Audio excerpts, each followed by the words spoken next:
All right, what's up, guys, and welcome to episode 11 of Throwing It Around. Today, I'm stretching out a little further from home, and going to be talking with the offensive coordinator of the Ware County Gators, Brett Steverson. I hope everybody had a very Merry Christmas. So let's break all this down. We're talking about the first state title that Ware took home this year. It's a big accomplishment, so we got some things to break down. But first, let's thank the sponsors. Going to thank the law office of Joseph I. Marchant, Riles Drugs, jointly with Riles Outfitters, the Merchants and Citizens Bank, Milton CPA Services, Stamps Walker Insurance Agency, Vineyard Doodles. Oh, excuse me, what stamps will be later. Vineyard Doodles, the Cannon Law Firm, Turkey Creek Outfitters, and Calico's in Eastman. So, Brett, once again, we talked earlier, but thank you so much for sitting down, and let's go ahead and talk some football. Uh, but first, I want to I hope you and the family had a good Christmas. So I'm guessing y'all might be on the downhill side of riding that high of that state title. So I mean, how are you, and how are you feeling after the recent events in Waycross? I'm just really, really excited for our kids and our community. This senior group came in with us when we came here when Coach Strickland asked us, we left Pierce and came over here. So this was our first senior group that we'd had for 4 years. They're obviously very special to us, and the leadership was outstanding. And it took a while really for it to set in. What we had done. You're very excited in that moment, but I couldn't be happier for this group of seniors, for our community. Our community's been starving for this, and we've been really close a couple times. And to be able to finally bring it back to Waycross, super super excited for our community and these kids. Oh, I couldn't agree, man. But first, before we jump in a little further to the to football, I want to break. I actually want to dive into your story a little bit, break you down since you're the subject of this interview. So, can you let the people get to know you a little bit by giving us a quick rundown of your history about how you came to where you are now? Yeah, I grew up in Telfair County. When I was in high school, I started at Telfair County. My brother and got married and moved over to Fitzgerald, and I ended up moving in with him and finished my high school career out over there. And I went to Jacksonville State for a short stint. My mom got a little sick, so we came back home, or came back to Mercer, come back to Georgia. Finished up there. Out of college, I went to Jackson, Georgia, and started coaching. That was my first job. Coach Derry Myritz gave me an opportunity. I can't thank him enough for that. And then Coach Strickland, my high school head coach, took the Pierce County job, which at the time my dad was living in Baxley, and it got me a lot closer to home. And obviously, just an unbelievable opportunity to work for Coach Strickland, who I believe is the best head football coach in the state. Uh, A great man to work for. And so we were at Pierce for 2 years. First year was a little bit of a struggle, and second year we had a really good season. At that time, made the deepest run that Pierce had had.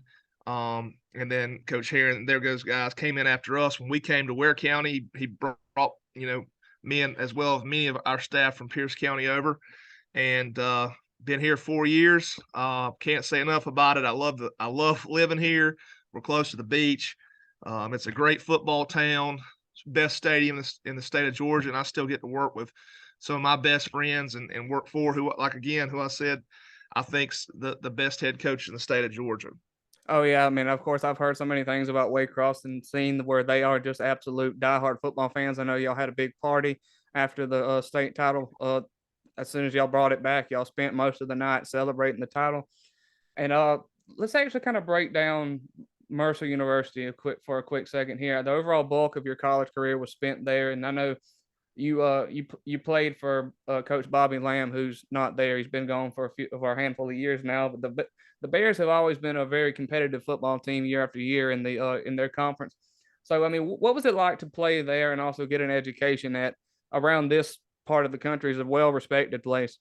Yeah, I think it's probably one of the better academic schools and institutions in our state. It was a great experience. I met a lot of friends there, lifelong friends. When we got there, a group had been there for a year, kind of starting that program up, and I got involved with it there.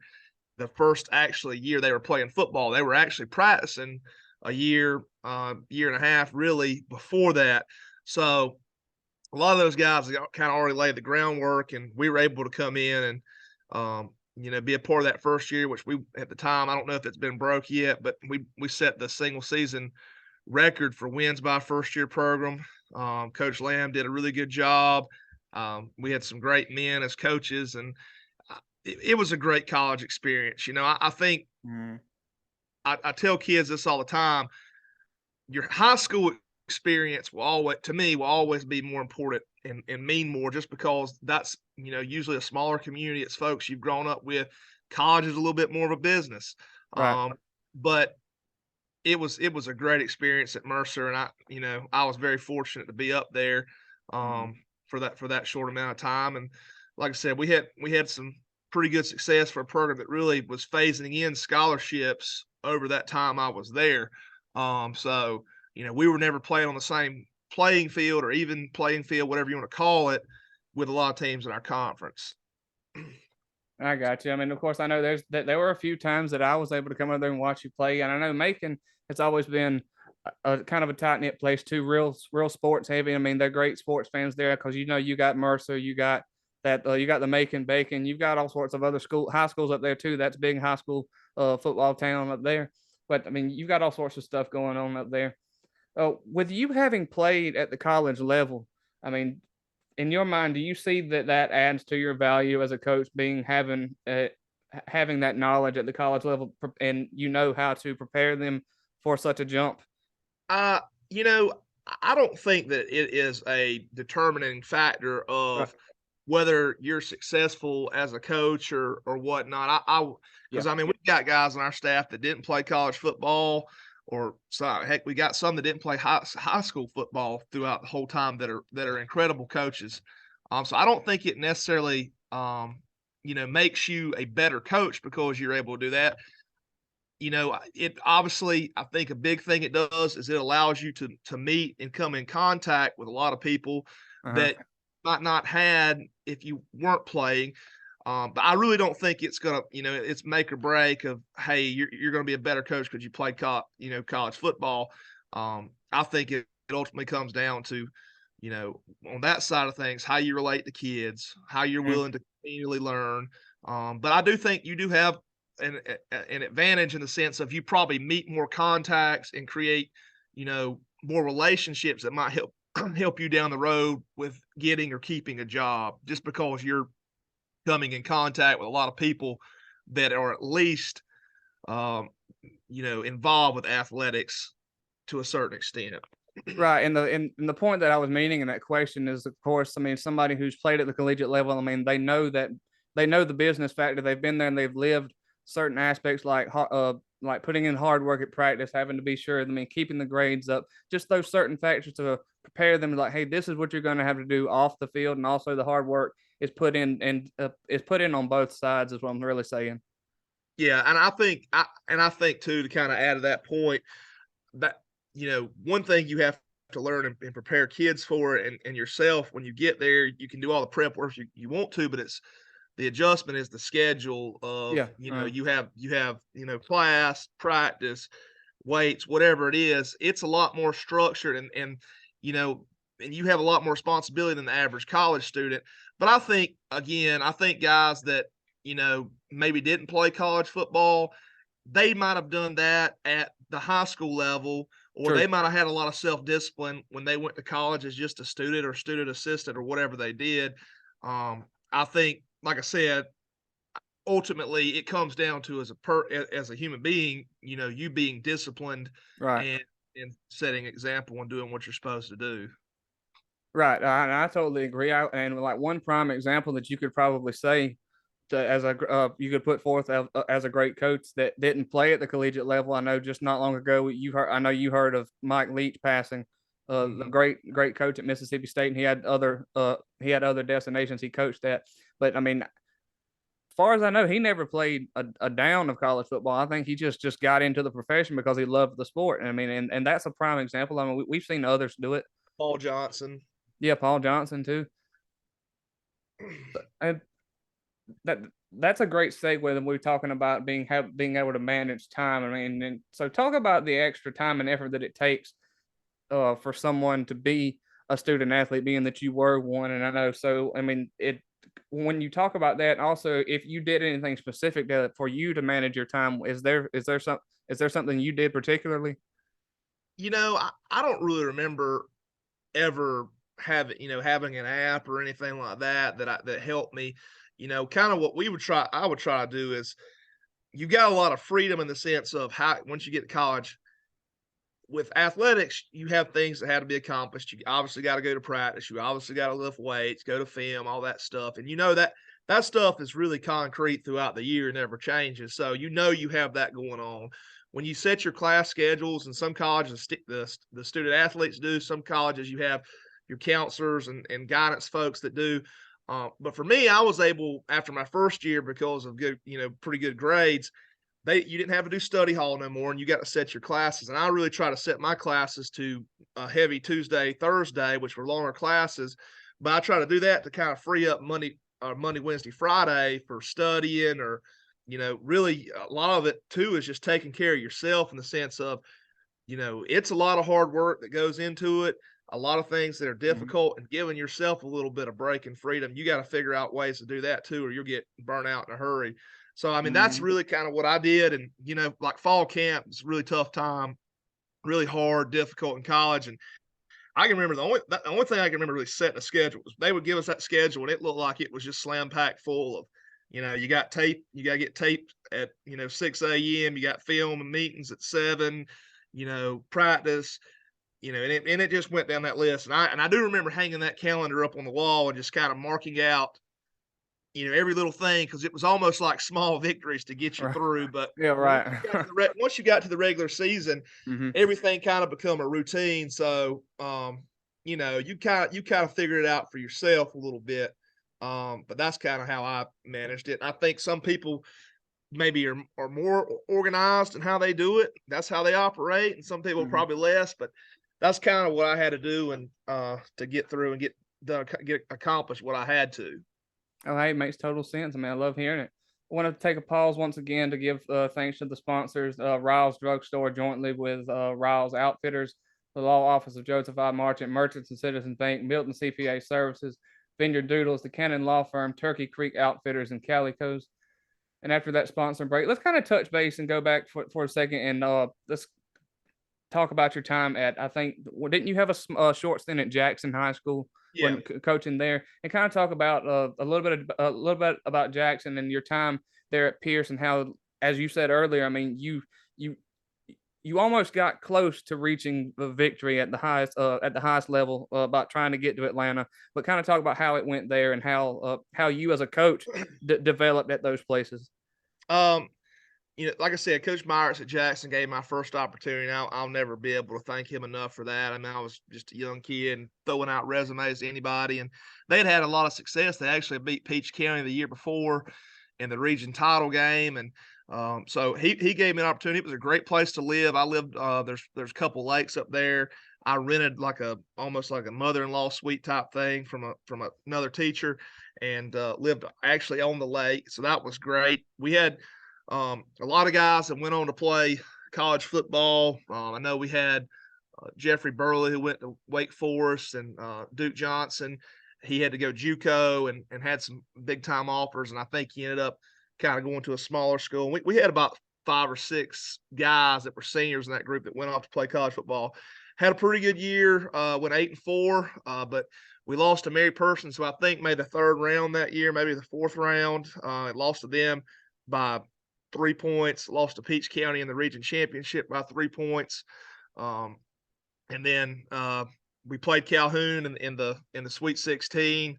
We were up at halftime. Quarterback ends up getting hurt, and they end up putting a pretty good whipping on us. But they were either, I want to say, state champions or state runner-up that year. And so then after that, I really enjoyed Jackson. Wasn't looking to leave, but Coach Strickland gave me a call, and it was like I said before, it was a no-brainer for me. We went to Pierce. They had just come off a remarkable year. Stetson Bennett had just graduated from there. He was leaving as we were coming in, and we had a lot of youthfulness that year. We ended up starting a freshman quarterback that we thought was going to be really, really good. And I'll be honest, we were not a very good football team at the beginning of that year, but what I'll say to credit for those kids, now we ended up 6-5 or 5-6, but we started, I want to say 1-4 or something like that. It might have been worse than that, but the kids continue. They bought into our message that Coach Strickland had obviously preached, and as assistants, we're kind of going and preaching out as well. And they bought into the message of let's just get a little bit better every day. Let's get a little bit better every week. And they bought into that, and we ended up getting better and better as the year went on. And we lost in the region championship game, last game of the year. Won our first round game and went to Peach County, who was number 1 in the state at the time, and played those guys really, really tough. It was 17-14, 17-14 going in pretty well through the fourth quarter, and they ended up stretching out. And I think the final was 31-14, but it was tight there that entire game, and it really springboarded us, I feel like, for the next year. Peach ended up losing to Calhoun on that controversial call at Mercedes-Benz. Yep. Mm-hmm. And that I thought that springboarded us next year. And I can't say that when we went in the next year, number one, I have to give obviously I think I work for the best head coach in the state. I got to give a shout out to our strength coach, and he's also, me and him shared duties with the offensive line. He's our assistant head coach, Jason Wicker. I think he's the best strength coach in the state, bar none. And he had a ton to do with that turnaround, and because what he did and what got our kids to do in the weight room was phenomenal. We went from we were very, very weak when we got there to winning the state championship in weightlifting. And so just a huge improvement for our kids in the weight room. And it gave them a lot of confidence. We had a lot of games during that year. We played and had a lot of success. And then as the year went on again, I just thought our kids got better and better and better. Ended up making it all the way to the semifinals and losing to Cedar Grove, who ended up winning the state championship. And, that game really, not to keep talking, but it was about 16-0 in about 2 minutes of game time, because we kicked off. We actually received. We got a first down, had a penalty for aiding the runner, called it back. We punted to them, we punted to them, first play for scrimmage. They bust a long run. They kick off to us. They stop us. We snap it over the punter's head. That makes it 9-0. And then, boom, kick off after the safety. They return it for a touchdown. All of a sudden, it's 16-0 before we can blink, and we ended up losing 30-6. So really, after those 2 minutes, it was 14-6. But was proud of our kids. That was a great Cedar Grove team that was well coached as well. So, that was kind of what we had going before we got to Ware. And like I said, that's credit really to the kids we've coached. You're as a coach, you're ultimately what do your kids believe in? What do they do? And ultimately, how good are they? That's going to determine your success. You have a little bit of an impact in that, but your kids have got to believe. Right. And of course, I've said that in some of my softball interviews that I've done. When new coaches come in, I mean, it's all about how quickly and how willing the new kids or the kids that you're coming in to coach, how fast they buy in determines the success. And it doesn't have to be a big jump, like you said. And you and Coach Strickland wanted small increments of success daily. Yeah. And now we've reached the focal point of the episode here. Now we're going to focus fully in on Ware County. I know from going from Pierce to Ware, I mean, you stayed with Coach Strickland because you both ended up down there. So did that make the adjustment of a new town and a new team a little bit easier? Well, one of the things that was kind of unique about the move is Pierce and Ware are about 10 minutes apart. So where I lived at in Pierce, I was actually closer to Waycross. So that, the town really wasn't that much of adjustment. Obviously, you got different people in the community, and there's good people in both of the communities. But when we went with Coach Strickland, obviously you already have the familiar. You're familiar with what he believes in and what he wants his culture to be and what he wants you as a coach to do. So that made it easy. You have to, but it's a new set of kids, and you have to go. They've heard a message for 4 or 5 years of another coach, and you're going in, your message, it's not that everything's different, but your message might just be a little bit different. And one thing I think Coach Strickland does a really good job of, and I'm going to take it if I ever have the opportunity to become a head coach, is he always says, I'm never going to talk about the guy that came before me, because number one, the kids are probably going to be loyal to that especially your seniors. And the other thing is it just don't accomplish anything, and it's not that when you come in, your ideas are just that much better than the last guy. So it's just, you're going to do some things that might be different. Right. And so you got to get the kids to buy into that. And I'll be honest with you, that's the toughest year to me. I've been the first year Coach Strickland at Pierce and the first year at Ware, and the toughest year one. If you get past year one, the kids kind of know what to expect and Understandably, yeah. start to buy. But that first year is tough. I mean, because like I said, you have a lot of guys, and I can't say anything because I'm not a kid, but they have loyalty to maybe the previous staff, and you've got to really sell your idea and get those kids to buy in. It can be difficult at times, but that first year, like I said, we had a good group of kids. But the seniors obviously are always going to be, some of them at least are going to be partial to a different view because they've done it that way for 3 previous years. True. I got you.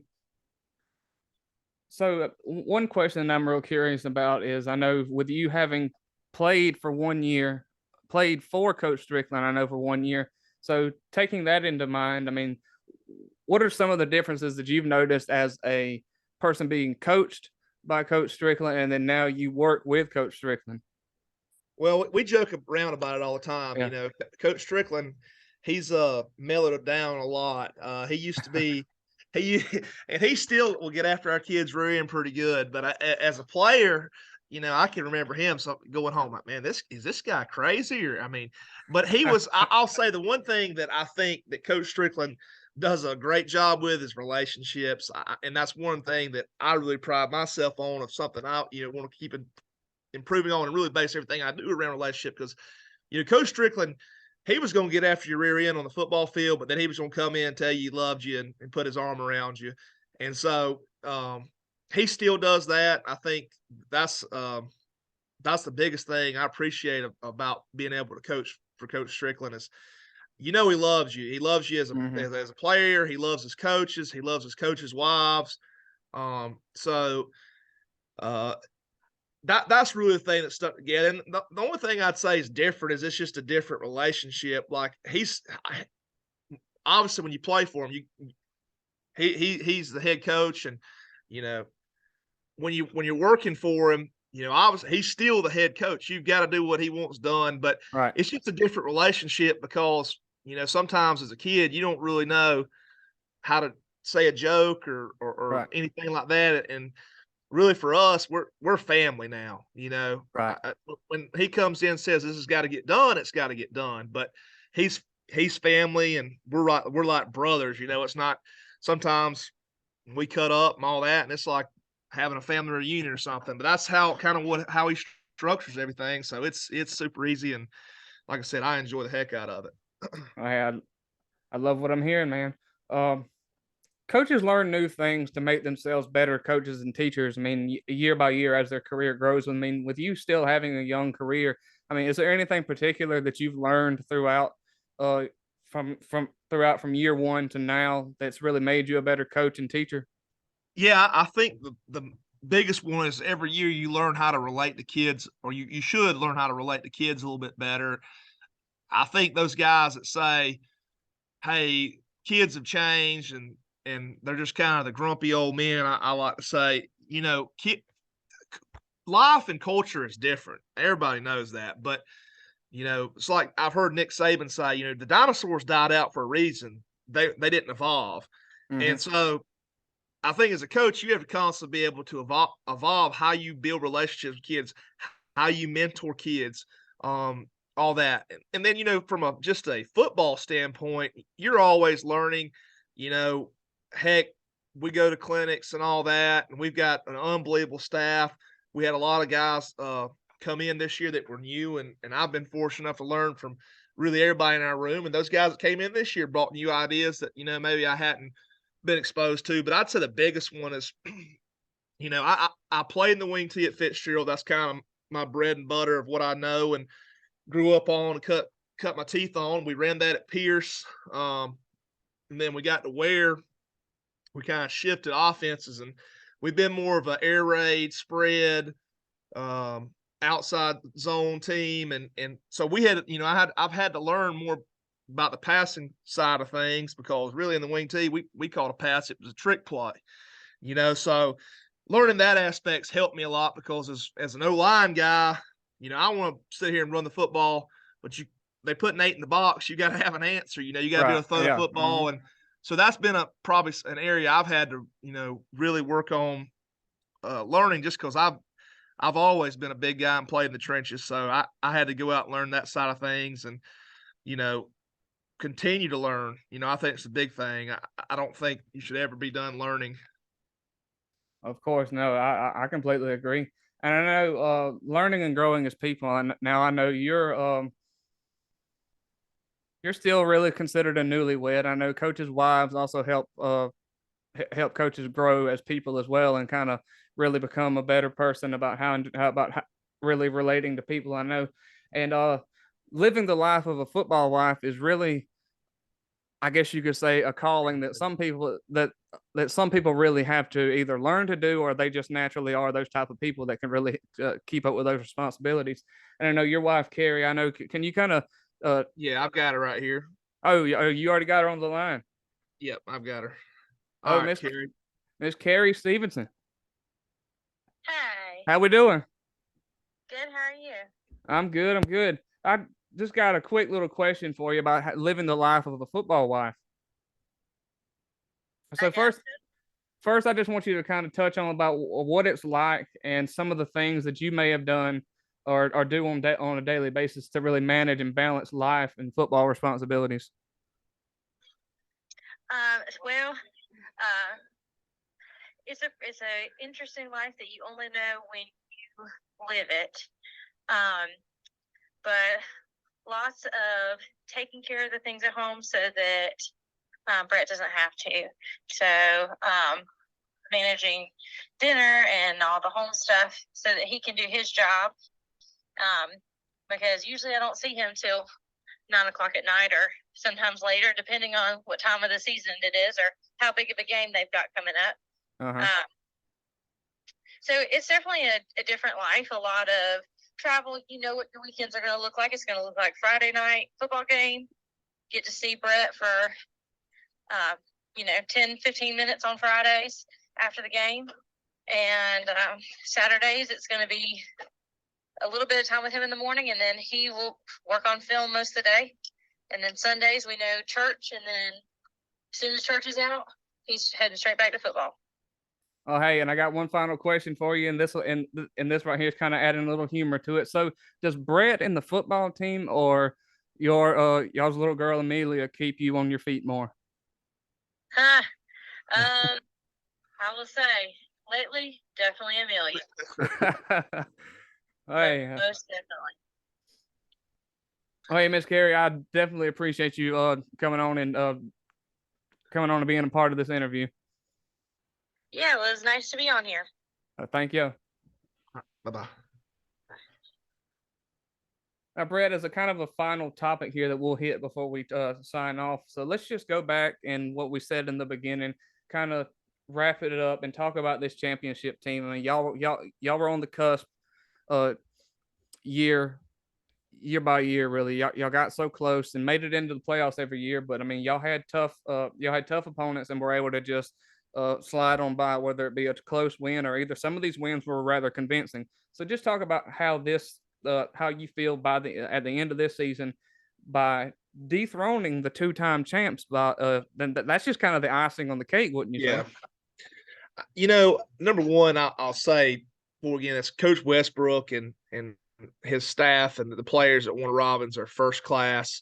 They were actually in our region the past 2 years, so we've kind of locked horns with them a couple of times, and that they're just class acts. I can't say enough about them. And it was you really want to play those guys. You want to play the champ, and you want not the champ off. And I will say this year, really throughout the whole year, I go back at something we talk about. I just felt like, and our coaches preached it, and Coach Strickland really put this message out there and made his assistants made sure we were preaching it, but just a little bit better every week, a little bit better every day. And there was times, I'll be honest with you, early in the year, defensively we played unbelievable and consistent all year. Offensively, we got a lot better because there was times early in the year we just didn't look like a good football team. A lot of that had to do with we had a lot of new guys at important spots, and we had to figure out what they can do, what they're good at. Hey, maybe they're not good at this, so we don't need to really call these plays because they're not good at them. So it took a lot of growing pains, and I felt like our kids really, we had two dynamic guys outside at receiver, and really altogether the whole unit was good. But Brandon Washington and Jarvis Hayes, who had a huge game, both had huge games in the state title game. Those guys could take off and beat anybody deep. So that was a big threat. We returned 4 out of 5 up front, and we thought it was a really good group. We were about to land on them. Our two backs got a lot better with Dejon Dennis and R.J. Boyd.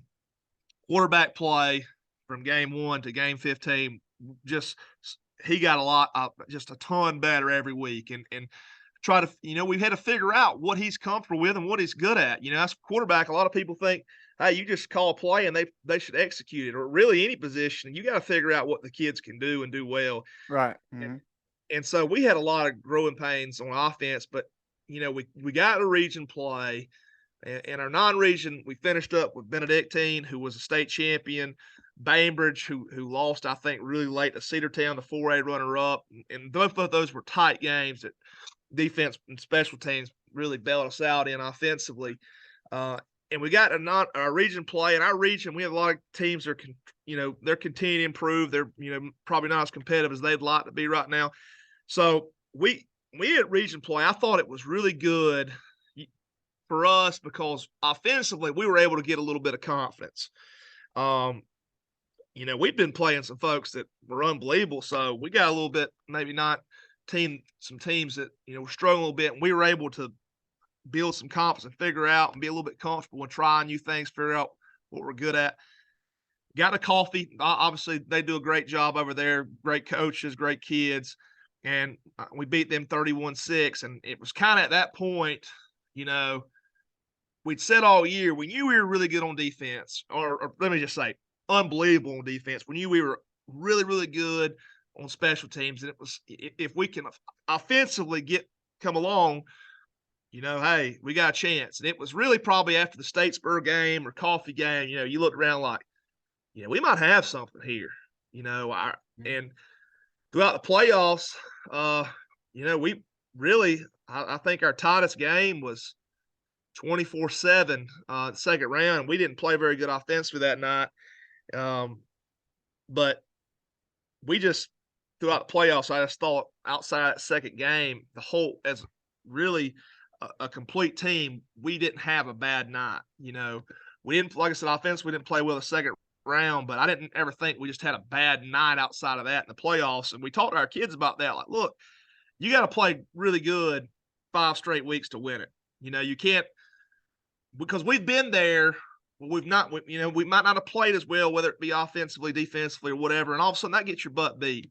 And so we preach that, and our kids just they believe.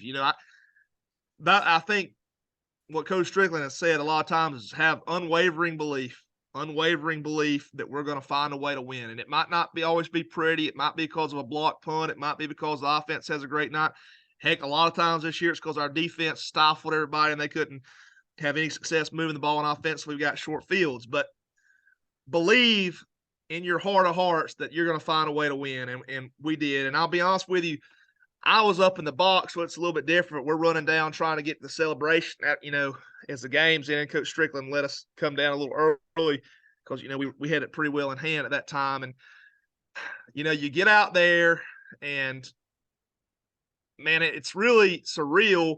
You're hugging and all that, but it goes by so fast because, you got like maybe 5-10 minutes, and then they're trying to get you off to get the next team on there. So you go back to the locker room and celebrate. And it really took like 2 weeks for it to set in. Now I watched the broadcast of the game probably 8 times, but it took a while for it to set in. Heck, I don't know if it's set in yet, but really I was just, like I said, I was so happy for our community and our kids. And then just it was almost a relief, in the sense of, man, you've been so close and now you finally finish.